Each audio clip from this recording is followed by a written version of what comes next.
ये दुनिया तुम्हें वैसी नहीं दिखती है जैसी कि ये दुनिया है। ये दुनिया तुम्हें वैसी दिखती है जैसे तुम खुद हो। जिसकी नजर जैसी है उसके लिए ये दुनिया वैसी ही है। तो अगर तुम अपनी दुनिया को बदलना चाहते तो उसका सिर्फ एक तरीका है, अपनी नजर को बदलना।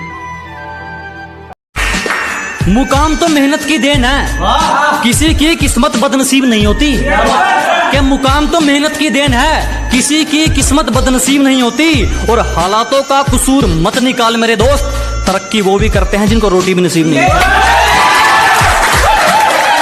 लाइफ में अगर कुछ भी बड़ा करना है ना, तो एक जो अपने अंदर एक शर्म होती है ना, उसको निकाल दो। हमारे इंडिया में जो इतना अनएम्प्लॉयमेंट है और इतनी जो बुरी हालत है लोगों की, धक्के खा रहे हैं। वो धक्के क्यों खा रहे हैं? अरे शर्म आती है काम करने में, ये मेरे लेवल का काम नहीं है। समझ, ये इंडिया में बहुत बड़ी प्रॉब्लम है। सबसे बड़ा रोग बिजनेस में अगर कुछ, हाँ सबसे बड़ा रोग क्या कहेंगे लोग, ये इंडिया में ज्यादा है।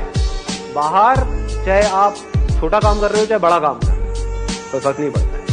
क्यों इंपॉर्टेंट है तुम्हारी नजर में? स्किल इंपॉर्टेंट क्यों नहीं है? क्योंकि स्किल बिल्डिंग पे तो पूरा देश काम करता है, पूरी दुनिया काम करती है। वो कहता है नहीं नहीं नहीं, विल इज इंपॉर्टेंट। तो उससे पूछा गया Muhammad Ali the great boxer, उसने बोला विल का इंपॉर्टेंस क्यों है तुम्हारी नजर में? उसने बोला जब मैं बाउट लड़ रहा हूं, जब मैं लड़ाई कर रहा हूं, तो मेरा अपोनेंट मुझे जब घूंसा मार के गिरा देता है, तो मेरी स्किल ने तो मुझे गिरा दिया है। मेरी स्किल ने तो मुझे गिरा दिया है। मेरी विल मुझे बोलती है मोहम्मद खड़ा हो जा एक बार और, मोहम्मद खड़ा हो जा एक बार और। तो मेरी विल मुझे उठाती है कि आपको जिंदगी में जो चीज चाहिए, जो कमाना है, जो नाम कमाना है, पैसा कमाना है, उससे कभी भी हिचकिचाए नहीं।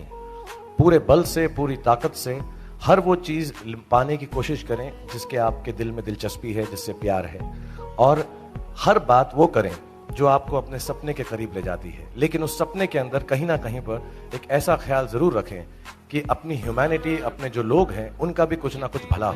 अगर कोई गरीब घर में पैदा हुआ है तो उसको ये नहीं सिखाया जाएगा कि अमीर कैसे होते हैं। उसको ये सिखाया जाएगा कि गरीबी में जीते कैसे हैं, गरीबी में एडजस्ट कैसे करते हैं, गरीबी में गुजारा कैसे करते हैं। और उसको जितने भी डायलॉग सुनने को मिलेंगे सुबह से रात तक, वो सारे ऐसे ही होंगे जो इसी बात को और पक्का करते चले जाएंगे और रीइंफोर्स करते चले जाएंगे कि जितनी चादर है उतने ही पैर फैलाओ। मतलब क्या कि अगर आप गरीब हो तो गरीबी में ही गुजारा करना सीखो, अपनी चादर को बड़ा मत करो, हवा में मत। और गालिब भाई साहब आपके लिए एक शेर अर्ज कर गए हैं कि ताउम्र गालिब ये भूल करता रहा, धूल चेहरे पे थी आईना साफ करता रहा। ये याद रखिएगा, जो चीज खोई अंदर होती है वो अंदर ही ढूंढने से मिलती है।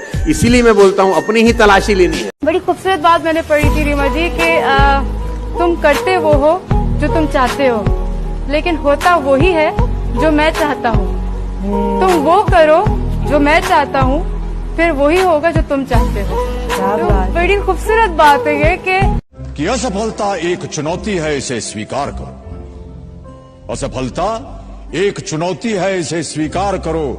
क्या कमी रह गई देखो और सुधार करो। जब तक न सफल हो नींद चैन को त्यागो तुम, जब तक न सफल हो नींद चैन को त्यागो तुम। संघर्ष का मैदान छोड़कर मत भागो तुम। कुछ किए बिना ही जय जयकार नहीं होती, कोशिश करने वालों की कभी हार नहीं होती। पत्थरों को खुश करने के लिए फूलों का कत्ल कराए हम। वाह वाह। मंदिर में फूल चढ़ाने गए तो ये एहसास हुआ कि पत्थरों को खुश करने के लिए फूलों का कत्ल कराए हम। मिटाने गए थे पाप अपने, जहां एक और पाप कराए हम। वाह। चादर की इज्जत करता हूँ और पर्दे को मानता हूँ। हर पर्दा पर्दा नहीं होता, इतना मैं भी जानता हूँ। अपनी हिफाजत आप करें, लेकिन फिर भी अपने आप को ज्यादा दिखाने के लिए आप मर्दों की वैल्यू को कम ना करें। दोनों इक्वल हैं, दोनों के हकूक एक जैसे हैं और दोनों को जरूरत है एक दूसरे का ख्याल रखने की, ना कि सिर्फ एक का काम हो।